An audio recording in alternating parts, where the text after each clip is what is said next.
오늘은 박근혜 대통령 불법 인신감금 옥중투쟁 1470일째입니다. 벌써 4년이 지나고 5년 차에 들어가셨는데 박근혜 대통령에 대한 석방의 소식은 조용합니다. 문재인 좌파 독재 정권이 지난 보궐선거를 통해서 아마 국민들의 분노가 얼마나 큰 것인가를 느꼈을 겁니다.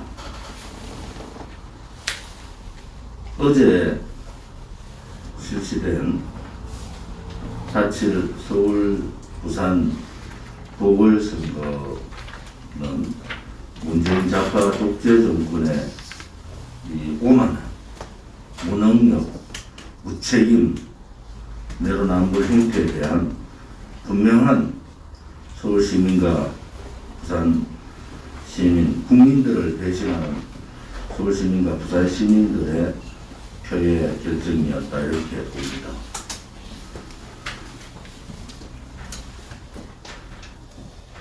어떠한 정권도 국민의 뜻에 벗어나면은 그 정권은 오래가지 못한다는 것이 역사에서 증명해주고 있습니다.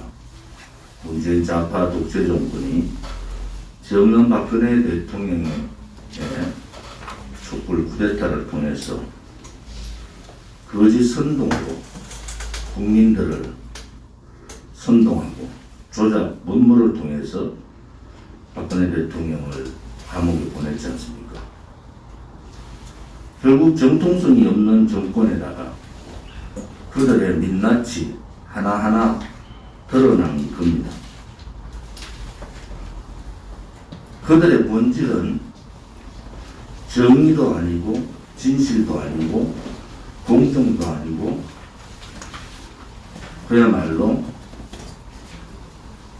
21세기 정치에서 태어나서는 안 되는 퇴물의 형태를 보이고 있습니다.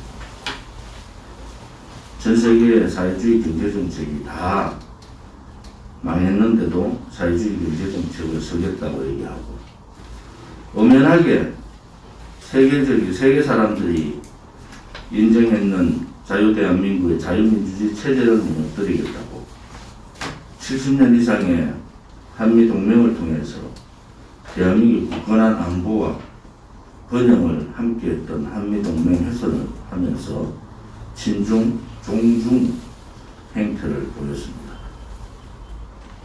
4년 내내 친북, 종북 행태를 통해서 거짓 평화쇼를 했고 그 거짓 평화쇼로 대한민국은 국격이 무너지고 대한민국 국민의 품격도 무너졌습니다. 자유민주주의 체제와 자유시장 경제는 대한민국에서 가장 모범적으로 이루어진 나라입니다. 그럼에도 불구하고 체제 침탈과 시장경제 붕괴, 역사 뒤바꾸기라는 73년 대한민국 역사의 가장 태행적인 행태를 보인 것이 문재인 좌파 독재 정권입니다. 그들이 30년, 100년을 얘기하며 장기 집권을 얘기하며 오만할 때 국민들은 분노하고 참고 또 참았습니다. 국민들의 분노는 이제 더 이상 참으면은 나라의 경제 안보도 무너지지만은 개인의 삶의 자유조차도 무너진다는 것을 여설하게 느낀 결과라고 볼 수가 있습니다. 문재인 좌파 독재 정권의 분열과 쇠락은 급격하게 일어날 겁니다. 제가 오래전에 말씀드렸던 청와대를 에워싸고 있는 5개의 벽 중에서 마지막 벽, 대깨문의 벽 하나만 남았습니다. 4개의 언론, 관료, 그리고 지지층 분열, 내부 분열, 이런 4개의 과정들이 다 무너지면서 이제 대깨문의 불 하나만 남았습니다. 문재인 좌파 독재 정권이 이렇게 쇠락의 길로 가는 것은 국민의 뜻을 받들어 그들의 퇴진, 척결을 위한 투쟁을 하는 국민과 정당이 있었기 때문에 그렇습니다.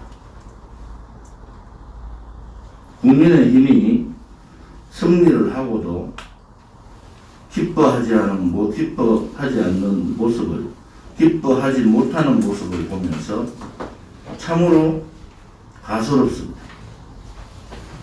그들은 문재인 좌파 독재 정권과 싸우지 않았어요. 어제 오세훈 시장 당선자 옆에 서 있는 많은 사람들은 문재인 좌파 독재 정권을 만들어준 장본인들입니다. 그들 중에 문재인 좌파 독재 정권이 문재인 씨의 지지율이 7, 80% 갈 때 문재인을 칭송했던 사람들이 거기 앉아 있었습니다. 복자는 자유자를 빼더라도 문재인 좌파 독재 정권과 연합해야 된다는 사람들이 있었습니다.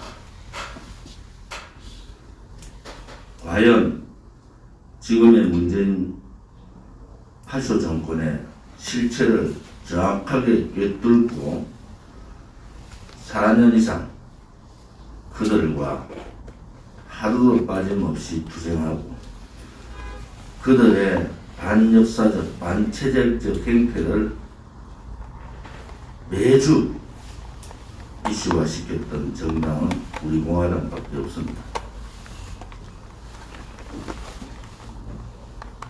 국민의힘은 이제 보수 정당이 아닙니다. 앞으로 정통 보수 정당의 자리를 놓고 치열한 싸움이 벌어질 겁니다. 국민들은 한 번은 용서하지만은, 한 번은 속아주지만은 2번, 3번 속임수와 장꾀로 국민을 속이는 것은 용서하지 않습니다. 그것은 이미 문재인 좌파 독재 정권의 이번 표심으로, 반대 표심으로 나타났습니다. 앞으로 우리 공화당이 가야 될 길 또한 쉽지가 않을 겁니다. 그러나 쉽게 타협하고 쉽게 쉬운 길로 가는 것은 우리 공화당을 망치는 길이다. 이렇게 볼 수가 있습니다. 박근혜 대통령께서 아직도 그들의 업무와 그들의 기획에 의해서 4년 이상 감옥에 계신 현 시점에서 우리 공화당의 행태는 명확하게 정해져 있습니다. 우리 공화당은 대한민국의 헌법적 가치인 정체성과 박근혜 대통령의 불법 거짓 탄핵에 대한 진실 규명과 정의를 세우는 겁니다. 일이 일비할 것 같았으면 4년 전 대한애국당 창당도 하지 않았습니다. 우리는 그 길을 힘든 길이라고 알았기 때문에 가시밭길을 가자고 했고 고통의 칼날에 서자고 했습니다. 이제 그 가시밭길이 이제 시작이 된 거라 그렇게 봅니다. 박근혜 대통령께서 빠른 시간 내에 석방되셔서 우리 국민과 함께 하는 날 우리들의 그 하나의 가시밭길은 해칠 수 있다고 봅니다. 그 또한 고통의 칼날에 서기 위한 과정이었다. 이렇게 봅니다. 대한민국은 정의로운 나라입니다. 세계 어디에서도 대한민국은 같은 민족끼리 전쟁을 치렀지만 북한 김일성 3대 세습 정권의 괴뢰 정권이 있음으로 해서 대한민국은 정의로운 나라다. 이렇게 정의를 하고 있습니다.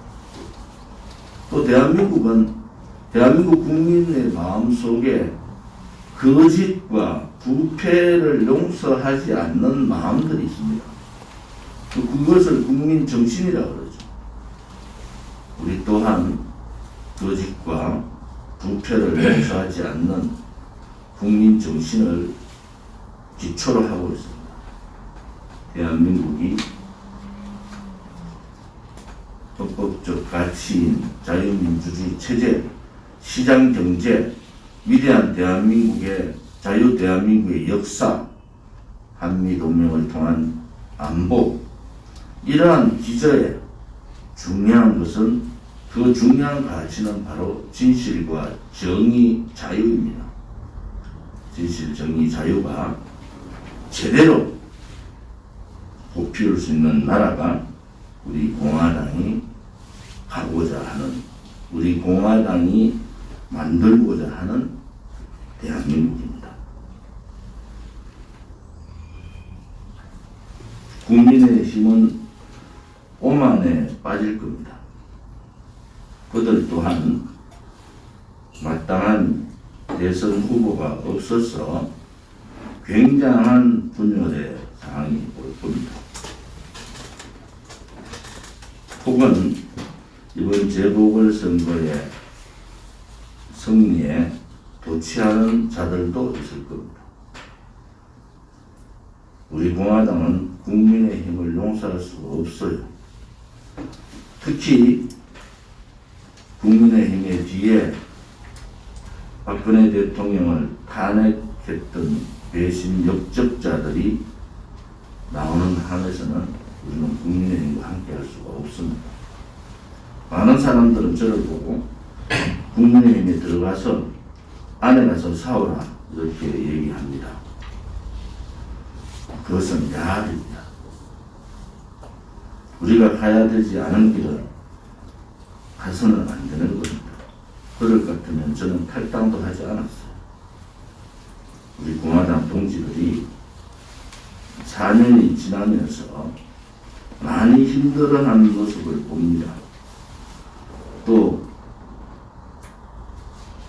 우리 공화당이 왜 빨리 자리를 잡지 못하는가 하는 그런 걱정도 합니다. 그러나 대한민국 역사에서 우리 공화당 같이 원칙을, 정의를, 진실을 지키는 정당 없었습니다. 선거 한번 끝나면은 거의 다 무너지는 정당. 그럼 우리 공화당은 민초들이 애국심과 민초들의 희망으로 혹은 분노로 만들어진 정당입니다. 제가 정치학을 했지만은 이러한 정당의 모습은 정치학도로서는, 정치학 교수로서는 정치 정당의 로망이라고 합니다. 사실은 책에나 나올 수 있는 정당을 우리는 만들었습니다. 실험의 단계가 지났어요. 그래서 책임감도 많이 느낍니다. 앞으로 우리 공화당이 해나야 될 변화된 우리 공화당, 실용성이 있는 우리 공화당,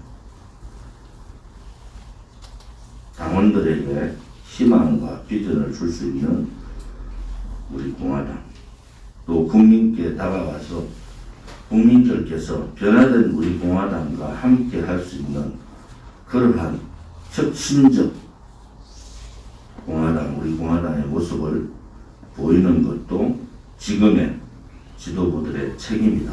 저는 그렇게 봅니다. 천안함 폭침 사건 재조사 문제를 가지고 천안함 생존 용사들이나 또 유가족 또는 정원일 함장을 비롯한 많은 분들이 분노를 넘어 대한민국에 대한, 이 국가에 대한 자괴감을 느끼고 있습니다. 우리 공화당은 천안함 폭침은 불변의 북한 괴뢰 정권의 도발이다 라는 것과 문재인 좌파 독재 정권의 또 다른 업무를 분쇄하는 데 최선을 다하겠습니다. 특히 돌아가신 용사분들의 유가족분들 뿐만 아니라 살아 생존해 있는 용사들에 대한 명예회복과 실질적인 천안함의 진실 규명이 필요합니다. 이제는 대한민국의 진실은 국가가 발표를 해야 됩니다. 이것은 특히 좌파 정권에서 이것은 북한의 명백한 도발 폭침이었다는 발표를 문재인 정권이 해야 됩니다. 그것이 좌파 독재 정권이 살아남을 수 있는 길이기도 합니다. 대표 최원일 함장을 비롯한 대표가 청와대를 찾아갔는데도 발뺌하고 핑계대는 그들의 나약한 모습을 보면서 이제 그들도 끝이 멀지 않았구나라는 생각을 합니다. 우리는 천안함 폭침의 절대 불변, 북한 소행의 절대 불변의 상황을 우리는 지지하고 천안함에 대한 천안함 용사들에 대한 명예 회복과 국가의